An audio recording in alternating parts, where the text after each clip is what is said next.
One of the arguments is, well, no, your child with trisomy 18 or anencephaly, they'll be born gasping for air, in pain.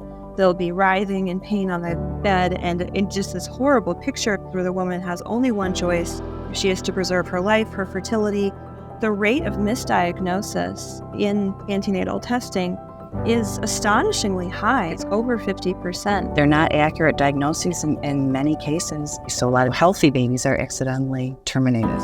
It seems unbelievable that allow nature to take its course is not the default position. Your story offers a different way. What is the alternative? My guest today is Keara Burke. She's the founder of Rory's Way, a nonprofit whose mission is for perinatal hospice to be presented as a viable option and choice for every parent who's been given a life-limiting diagnosis for their unborn child. So Keara is the mother of 5 children, including her son, Rory, who we're going to hear about today. He was diagnosed a few years ago with a life-limiting condition in utero, and he lived for 5 days after birth. And that experience, Keara's been sharing it with a message of hope, and I just can't wait for you to hear her because this is so inspiring to me. And one of the reasons I wanted to have you on is because stories of women like you are top of the news right now in terms of the extreme abortion lobby in our country. So women who have had a terminal diagnosis like anencephaly or trisomy 18, they're making the headlines. The Biden administration's re-election campaign is putting them front and center, sort of to paint this Handmaid's Tale vision of a future under Trump and pro-life legislation. One of the top names right now is Katie Cox, a mother of a trisomy 18 baby who is sadly has been aborted. She's a mom in Texas. I want to talk about that case. Another mother, Dr. Austin Denard, she is featured in a new Biden campaign ad that details how she was forced, quote unquote, to leave Texas to end a planned pregnancy that put her life at risk. When she was 11 weeks pregnant, her child was diagnosed with anencephaly, a fatal condition, and she then says that she was forced to carry the baby to term or go out of state to end the child's life. And these are sort of presented as dire situations where the woman has only one choice. She is to preserve her life, her fertility, her family. She must kill the child, and pro-life laws are stopping her from doing it. It's kind of a gotcha moment, right, for pro-abortion extremism. But your story offers a different way. And I would really love to hear you share that with the audience right now. What is the alternative to this vision? Thanks for having me on this morning, Erika. So Rory's Way, we're a nonprofit that started to try to get in front of every doctor, aligned with the patient, and have the patient be offered perinatal hospice as another option, and also to provide personal, continued support aligned with the perinatal hospice team and the palliative care team for the patient and the families during their diagnosis, and then before the baby comes and after the baby comes. So that's kind of our mission of Rory's Way. For us, for our family, 5 years ago, this past week, we received a prenatal diagnosis for our son, Rory. He was diagnosed with trisomy 18, which is a chromosomal abnormality affecting the 18th chromosome. There's 3 chromosomes instead of 2, and it affects every cell of the baby's body. So once we were given that diagnosis and the genetic counselor informed us, we informed the genetic counselor that we were going to carry the baby to term and termination wasn't an option for us. They presented us with perinatal hospice, and we met with the palliative care team unit down at Lurie Children's Hospital, aligned with Northwestern. And they walked us, kind of through everything after the diagnosis and treated us during the pregnancy, the birth, and, the 5 days that we had our son and his passing. So in regards to Kate Cox's case and story, what's sad there is she was only kind of given one option. And along with that option, when she's given the diagnosis, along with most other patients, not all patients, but most other patients, I think the standard level of care is to present it in the worst case possible, and then only offer one option, which is abortion. The diagnosis is usually given with the worst scenario, and the words and the narrative given to the mothers and fathers of their babies is very scary. The way they describe the baby, the way they threaten the mother's future fertility and her health and her life being in danger. That's not an accurate depiction. And I think that knowledge is power, and we have to empower these parents with options, and give every option a fair, a fair representation given to the parents so they can make a decision. When I've done research on this, there have been studies done where mothers and fathers presented with perinatal hospice as an option for their babies with a life-limiting condition, they opt for perinatal hospice. That's a big statistic. And Kate Cox, it's really unfortunate that she wasn't offered this. I did reach out to her a few times, but I did not get a response back from her. There are, the mother's health, future fertility, those issues are with the nature of childbirth is having these issues or potentially arise, right? No matter what number of baby it is. But the baby having a life-limiting condition or a terminal illness doesn't necessarily affect the mother's health. And, it's not putting her life at risk because the baby's a separate individual person, right? So that baby having the disability and the diagnosis is not affecting the mother. So, when we were given the diagnosis, we carried the baby to term. We met with specialists throughout our pregnancy. And one moment that stuck out very vividly was when an ultrasound technician who was specialized in quote unquote high risk pregnancies said, there's your son. He's inside your womb. He's just doing his thing and you're doing your thing, and he doesn't even know he's sick. And that's pretty much the situation. We aligned ourselves with nature, and we were going to care for our son as long as we were able.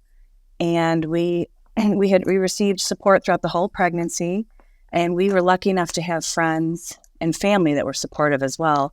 But a few people that had been through this helped us through it as well, along with our palliative care unit and OBGYN doctor teams. Our son came, he was born June 12th, and we spent 3 days with him in the hospital and then 2 days with him at home, where a perinatal hospice nurse came and took care of him and checked on him every few hours and was with us the whole time during the time that we had him. And he was able to meet all his family and sisters and my husband and I, and we were able to just care for him and love him for those 5 days. I wish that was an option given to most mothers. Talking to mothers that have been through terminations with these life-limiting condition diagnoses do say, wow, we wish we were given this option. We weren't, and we would have maybe opted for that and had a different experience. So that's really tragic. It seems unbelievable that the more natural route of allow the baby to come to term or be born in whatever condition, that allow nature to take its course is not the default position.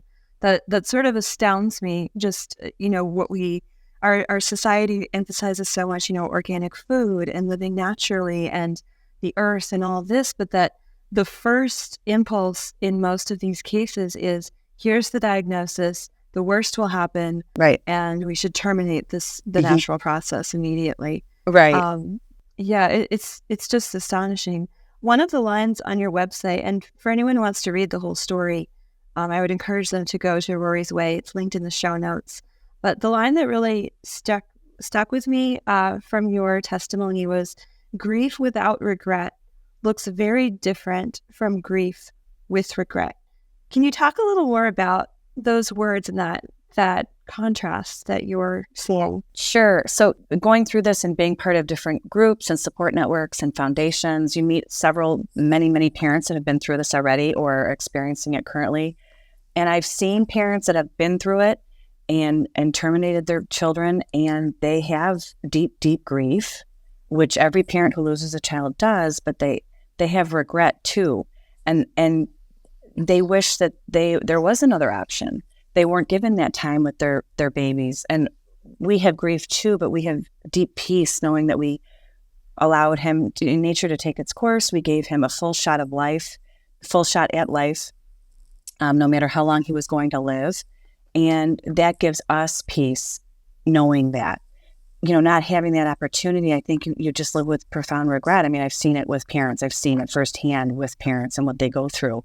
And even studies have shown when the babies do are allowed to, be born, and their parents do continue to carry them to term and birth them and allow them to live for as long as however they may be, which could be minutes, hours, weeks, even years. There's many babies that survive and are thriving well into their, teens and 20s, that they're given that opportunity. And that is what, psychologically, physically, spiritually, emotionally, it's better for the parents. It's better for the family. It's better for obviously it's better for the baby, but the effects are, you see a difference in the parents and how they come out on the other end.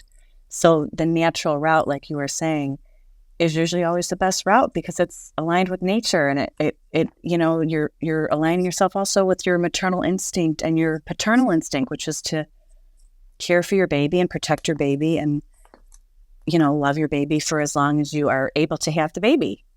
Yeah, let's talk about the paternal there too. I wanted to press in on this a little bit. How was your husband experiencing this? I mean, we focus so much on the mother and what she's going through because she's obviously, carrying the child, knowing that they're sick.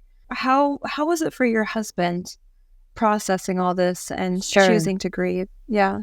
I mean, it was very difficult for him. Obviously, you're going to lose your baby, no matter what. But we're able to spend time with him during the pregnancy and birth and those 5 days. And my husband was very supportive and protective of his son. He, our son was held for 5 days straight. He was never put down. It's our only son. It's our fifth baby, and it's our only son. And my husband was very grateful and happy that he was allowed to have him for those 5 days that we had with him. So he is grieving, but it's also very sad because he sees, and we've witnessed it, he's also witnessed it firsthand, where parents, especially the fathers, are completely ostracized from the equation. And they're not even taken into consideration on what their decision is or how they want to handle it. It's more of a woman's choice, woman's body, it's her body, let her decide. And the fathers are far removed from the situation. And if they do want to voice their opinions and give their input, I think that many of them are too scared to do that because they're nervous to, quote unquote, intrude with the woman and her choice. Right. And the lie there is that it's the woman's body. Well, it's actually the baby's body, which it's its own person, as you said. Medically, it's its own person. Biologically, spiritually, physically, it's its own person. It's just dependent on the woman's body. The major issues in the Kate Cox case, which they're using to kind of set this landscape, in society and kind of control the narrative, this is kind of where they want to use her and her case to kind of open the doors wide open, right?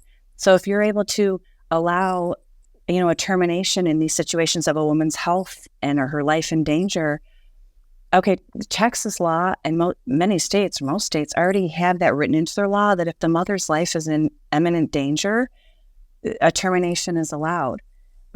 So we already have that law written in. So they're using this fear factor of her health is at risk, her life is at risk, and that's simply not the true narrative, right? And then two, her future fertility, a woman's future fertility, she had 2 C-sections, her future fertility is at stake. Comes up a lot. Mm-hmm. It comes up a lot. And at the end of the day, whether I know many women who have multiple C-sections and cesareans and they're fine. And I know women that have had 1 C-section and there were problems and issues that arise. The nature of birth is there can be complications no matter what the situation is. There's always a risk.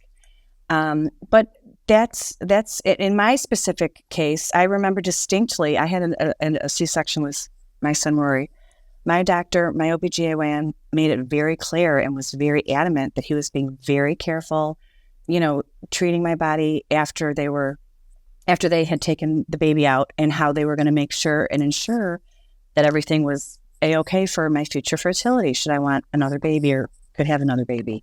And he made that very clear in the operating room.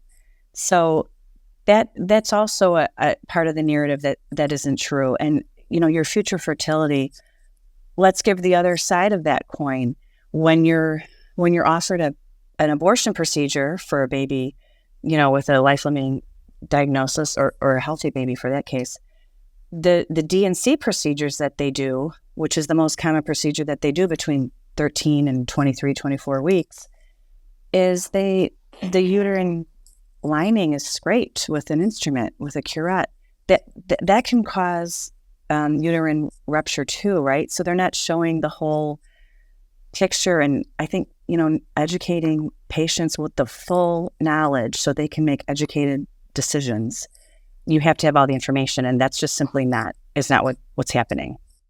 Yeah, and I think another aspect of the information that's being withheld from women in these situations, and I know we talked about this previously before the recording, that, one of the arguments is, well, these mothers don't want to give birth to a child who's suffering. They don't want to, and it'll be presented as, your child with trisomy 18 or anencephaly, they'll be born gasping for air, in pain. They'll be writhing in pain on the bed, and in just this horrible picture.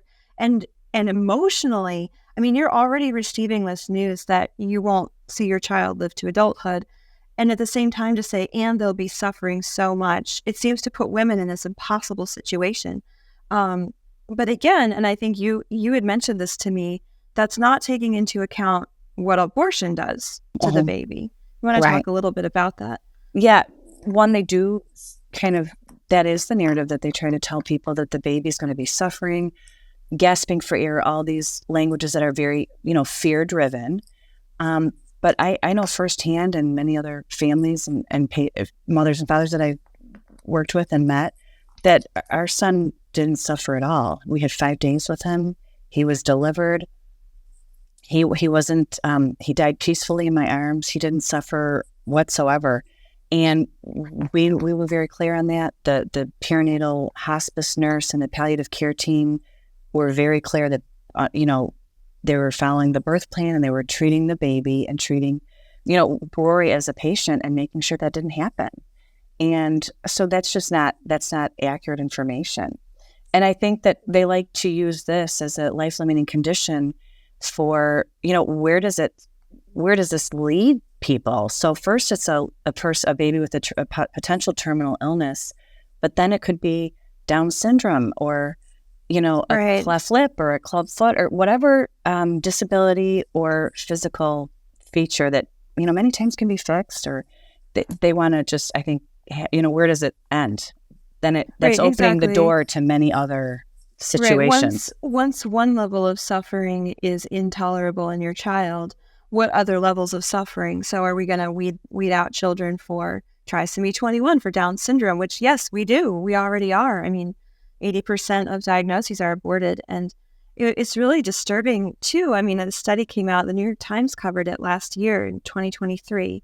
I'll link this in the show notes, too. The rate of misdiagnosis in prenatal, antenatal testing is astonishingly high. We're talking over 50% can be a misdiagnosis. So to leap to terminating the child, who knows how many healthy babies happen. Obviously, in your case, that didn't play out, but it's another thing to consider. Yeah. When you do those non-invasive free cell DNA blood tests to get the diagnosis, a huge statistic of false positive, false negatives. They're not accurate diagnoses in many cases. And then you're dealing with eugenics. What do we want? What we don't want? And many people terminate the babies without even going to get an amniocentesis done, which is really the only way to get 100% accurate diagnosis. We didn't opt for an amniocentesis because there's still risk in that with the baby and miscarriage. So we personally didn't do that because, again, there's still a chance that something would happen to the baby, and we didn't want that to happen to him. But those free cell DNA tests do have an accuracy statistic with what actually happens with the baby. So a lot of babies healthy babies are accidentally terminated. The whole issue is very cloudy when dealing with that. Right. But playing with fire.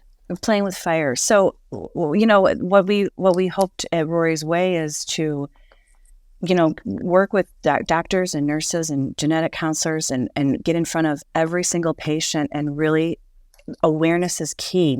We're lucky that in the United States, many states and many hospitals already have perinatal hospice programs, in their hospitals, ready for patients to treat patients, but many don't.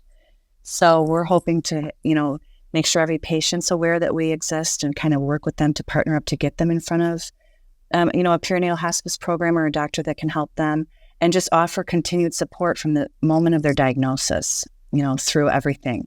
And I also have a few other nonprofits that can work with parents for kind of a level of continuum of care should their baby live longer than a few days or a few hours, So I have a few other nonprofits of mothers that work with parents.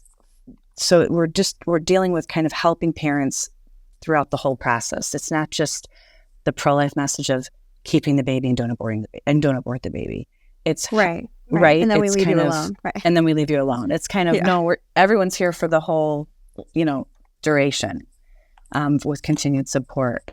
So that's kind of where we're at. But, Dr. Colleen Malloy, who is a neonatologist at Larry's Children in Northwestern, she really was instrumental in setting up the perinatal hospice program there.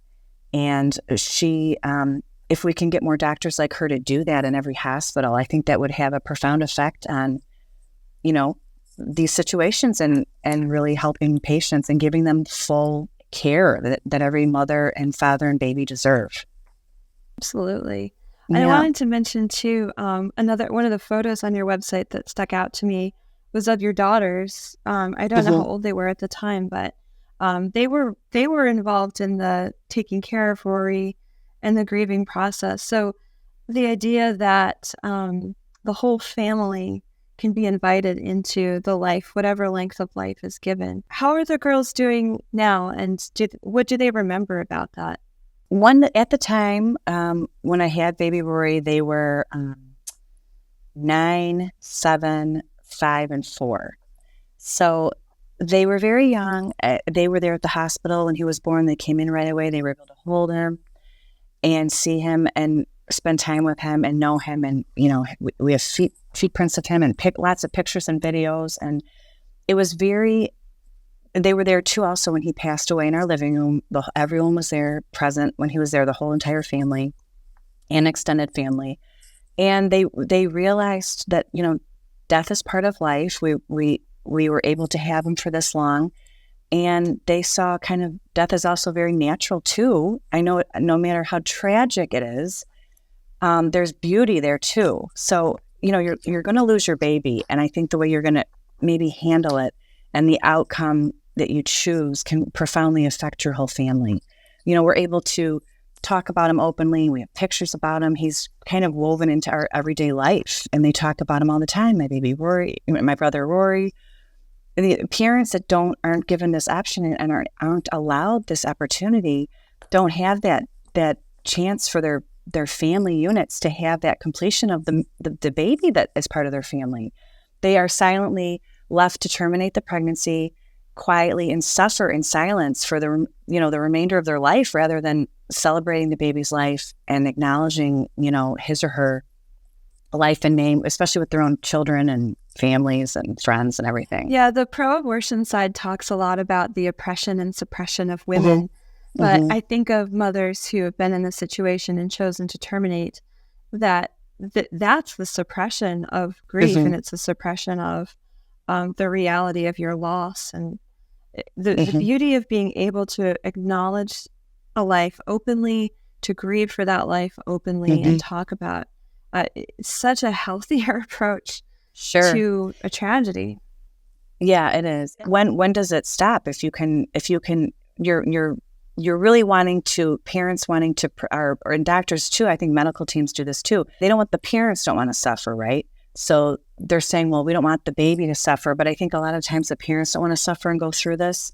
So they're projecting that onto the baby. I don't want to see this happen. I don't want to suffer personally and go through this, when, the alternative, your baby is going to suffer very greatly. And I don't think they're given all the true, scenarios of what their baby's going to go through. I think if they were, they would maybe not make those choices.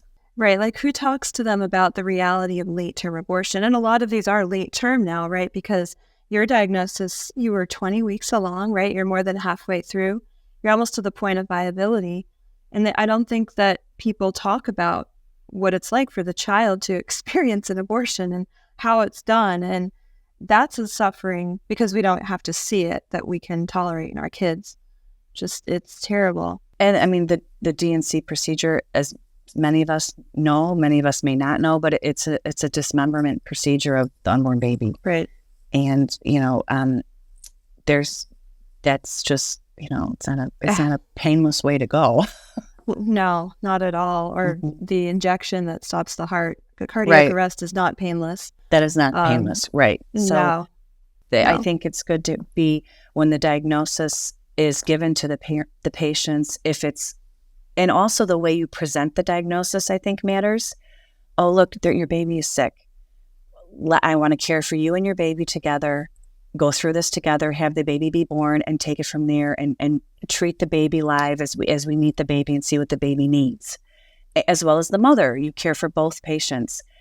With these fear tactics of the way that the words are given to the parents and what the baby will look like or what the baby will have, I think that has to change too. I think just the whole narrative of prenatal diagnoses presented has to change, along with a positive other option of perinatal hospice and compassion. Yeah, I think that too, changing the whole culture, finding ways to transform a culture of control, that we have this sort of, because of modern medicine, which I love. I'm a big fan of I wouldn't be alive if it wasn't for modern medicine. But because of this, our rapid advances, we have this feeling that we can control outcomes and we can control suffering. Whereas having children is itself kind of a radical choice for chaos and the lack of control. Because maybe you do everything right and you have your amniocentesis, and your child's fine, so you decide to give birth, quote unquote. Is a terrible way to think, but you decide to give birth, you have the child, and then when they're 3 years old, they're diagnosed with leukemia, or when they're 8 years old, they're in a bike accident and they're paralyzed. That the idea that because the diagnosis or the tragedy happens before the child comes out of the womb, that makes it any less, right, it's a false line to draw in a child's life. And we really need to change that view. We do. And also, I mean, we know that life begins at conception and in the womb. I mean, I think that society knows that there is a baby there. We've gone past that now. We're past that. Yeah. Everyone acknowledges it is a baby. It's a baby. But now the baby's disabled or has a life-limiting condition or a diagnosis that the parents don't want to have a child with that. So we're just going to quote-unquote erase it and start over. And I think, when we had our son, we were in the hospital and so many nurses would come in and visit us, even nurses that weren't even treating us. And some nurses would, after they finished their shifts, they would come and help us and offer to, do we need anything? Can we change the baby's diaper? Can we help feed him? Some of them had never met a baby with trisomy 18 and they had been working there 15, 20 years. So I think that they were kind of, surprised to see how peaceful it was and how happy we were. And it wasn't, I don't think they were prepared to see that situation as it was, because they have been told that that's not how the situation happens when these babies are born. What a good witness, beautiful witness that you gave to them. So one of the objections that I think, in our morally relativistic society comes along with any kind of choice women make about babies or fertility, and you have so many, is this idea that, well, it's all good for you. It worked out for you and Rory and your husband because it was your free choice. And you weren't forced to carry him and watch him die at home. You chose to do that. And it was so personal. So for me, that's just not what I want for my experience in my life. How would you begin the conversation with a woman who's in that place? Well, I think then we get into relativism, and then really with anything in your life, you're calling your own shots and you're kind of taking it onto yourself to kind of control the outcome of everything. But that shouldn't control, your unborn baby. their life is and body is completely separate from you. And I think we have to take that perception of, well, it's for me, this is what I want. Well, it is about you, but it is also about your unborn child and also your husband or partner, spouse. It's also about them too. And I think we have to look at the whole component instead of breaking off certain pieces that kind of suit people to make their decisions, right? The baby, aligning yourself with nature and your maternal instinct is what's best for you. If you really do your homework and statistics and research it, different cases of who's gone through this and vice versa versus, a grief versus grief with regret, you are making the best decision for yourself in the long term. I don't think they're seeing that. And that's kind of why they're making these decisions based on, well, this is what I would do personally. Yes, it is a personal decision, but I think it stops being personal when it's affecting a person that's completely separate from you, your son or daughter, and your unborn child. And you're completely going against nature when you're looking to terminate your offspring, your baby. That's the most, you're so far gone away from nature and your instincts that were given. And I think that's what I would say to them. Just kind of look at the whole perspective. And you think it's good for you now, but you're not looking at what's the ramifications of that decision. Yeah. And I sense a firmness there in your response too, that honestly honors the dignity of women who are going through this, because I think a lot of times in our culture, a woman gets a diagnosis, it's terrible. I mean, I cannot imagine. I've lost one baby to miscarriage, but it was very different from, getting to a point where, your viability, the child's sick. The pain felt there. I think in a way, everyone around her is so tempted out of kind of misplaced compassion to be like, okay, whatever you want, whatever you need, you do you. This is a very terrible time. I can't possibly challenge you. But your response actually challenges the woman and says, you are still an agent here. You still have the freedom and the capacity to think carefully and slowly through your decision, because this is one of the pivotal decisions of your life.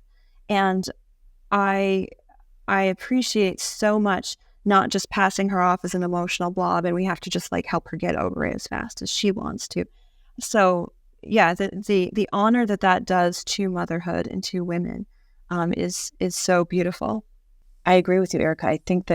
I think women are, the backbone of society, and they are strong and they're capable.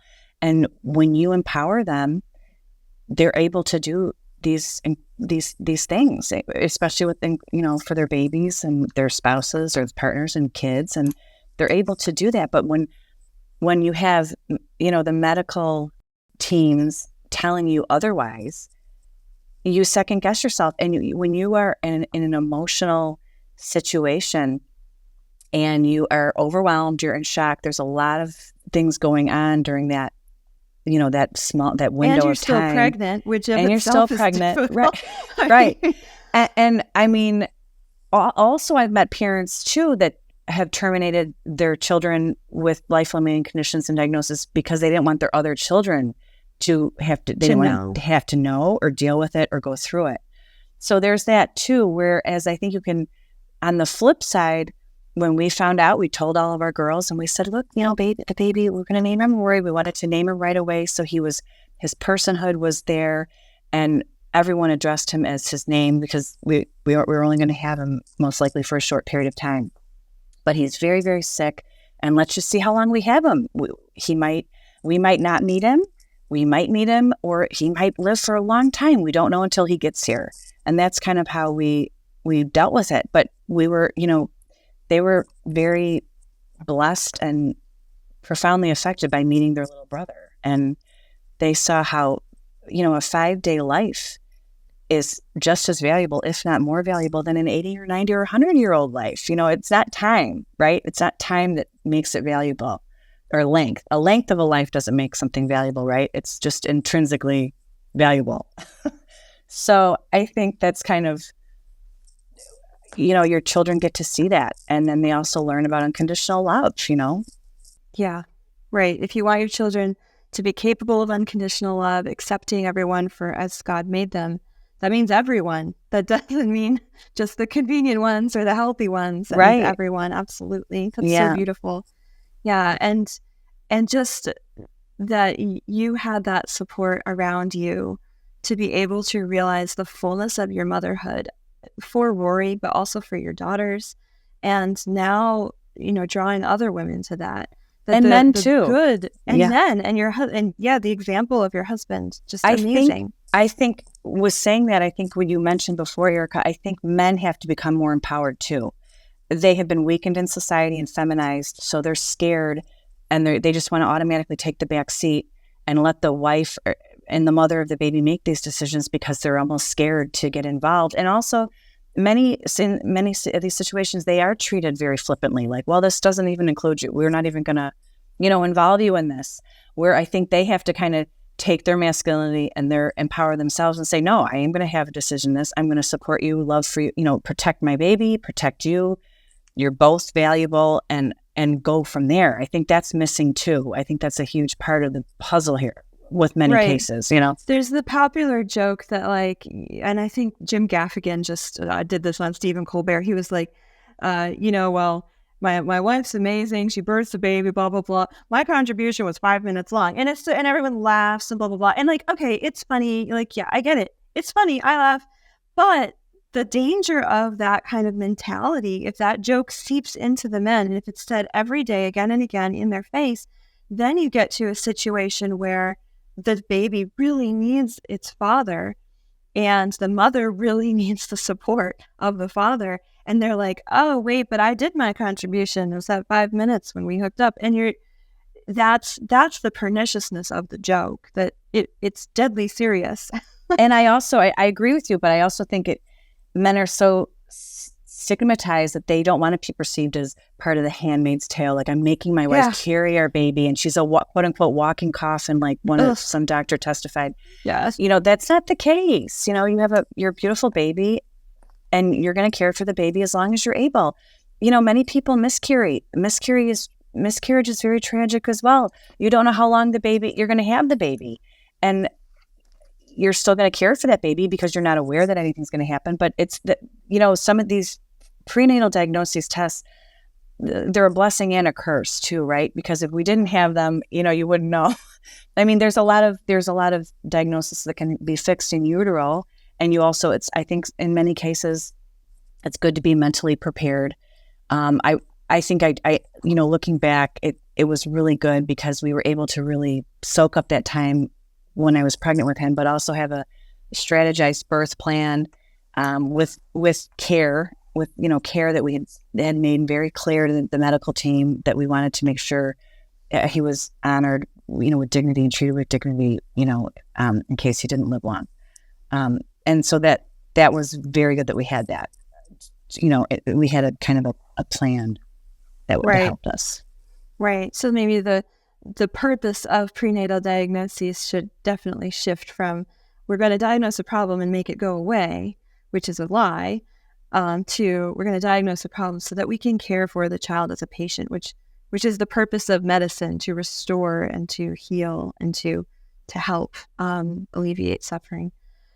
Well, Keara, this has been amazing. Thank you so much for sharing your story and just your openness. I love the message, and I really pray that Rory's Way will continue to be able to spread this knowledge of the option. Again, if people know that palliative care is an option, that's what they choose, because I think instinctively it's what we want. And also, that's what we're looking to do. And we want parents to come and go to our website and call us right when they receive the diagnosis, and that we can work with them and give personalized care. We have several parents that want to work with other parents and provide this personal extra layer of compassion and care that they need and deserve when they have these diagnoses, along with perinatal hospice. Absolutely. So I encourage everyone to go and visit the website. Again, I have dropped it in the show notes. It'll also be linked on social media when we publish this video. So thank you so much, Keara, and may God bless you. Thanks, Erika, for having me. Absolutely. Take care. Bye.